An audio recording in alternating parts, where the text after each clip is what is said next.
Em nome do Pai, do Filho e do Espírito Santo. Amém. Meus queridos irmãos e irmãs, o Evangelho de hoje continua aquele sermão, as instruções que Jesus dá aos seus apóstolos. É interessante notar que nesse sermão apostólico de Jesus existe muito de profecia. Ou seja, Jesus não somente diz como os apóstolos devem se comportar. Ele como que faz um apanhado daquilo que a igreja irá sofrer. Ou seja, sereis levados diante de tribunais. E não somente isso. Jesus prevê as profundas divisões na própria célula máter da sociedade, que é a família, por causa da fé.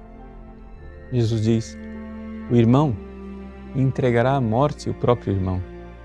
E o pai entregará o filho, e os filhos se levantarão contra seus pais e os matarão. E sereis odiados por todos por causa do meu nome. Vejam que profecias tremendas, que coisa mais devastadora. Sereis odiados por causa do meu nome. Aqui nós vemos, digamos assim, Jesus não está dando um futuro muito otimista para esses apóstolos. Não está nos apresentando a nós cristãos um triunfo, não é, da igreja. E aqui é interessantíssimo nós compreendermos isso.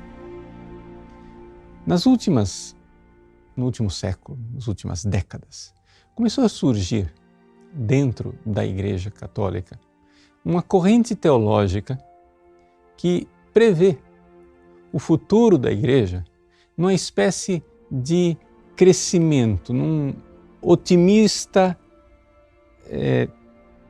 triunfo, né? Uma ascendência contínua. Ou seja, a Igreja vai viver uma espécie de evolução. Cristo vai ser reconhecido por todos e todos se converterão, e então de triunfo em triunfo será estabelecida a Igreja, ou seja, o reino de Deus entre nós. Vejam, não é necessário dizer que esta visão ela não é somente otimista e ingênua,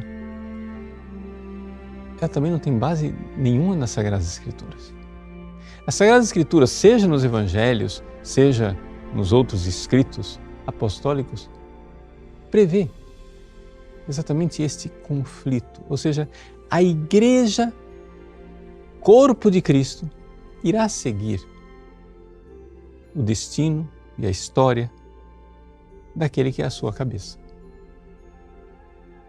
Jesus veio a este mundo. Jesus não somente pregou, fez o bem e, portanto, deu às pessoas a oportunidade, o convite de entrarem numa nova vida, uma vida marcada pela graça, pelo perdão, o amor de Deus, a reconciliação. Acontece, porém, que Jesus também foi rejeitado. Jesus diz na última ceia aos seus apóstolos: perseguiram a mim, perseguirão a vocês também. Odiaram a mim, odiarão vocês também. O discípulo não é maior do que o seu mestre. Portanto, nós estamos aqui profeticamente colocados juntos com Jesus. E qual deve ser a nossa resposta diante de um presente ou um futuro tão dramático? Ele diz: quem perseverar até o fim será salvo. Ou seja, as virtudes da perseverança e da paciência, que são fundamentadas por um amor, por uma caridade a Cristo. Aqui é que está o DNA, a identidade da Igreja. Se você encontra um membro da Igreja, quer saber se verdadeiramente ele é a Igreja de Cristo, procure lá no DNA, o DNA de Cristo. O DNA de um amor que não tem medo de se entregar, mesmo por aqueles que o perseguem. Deus abençoe você. Em nome do Pai, e do Filho e do Espírito Santo. Amém.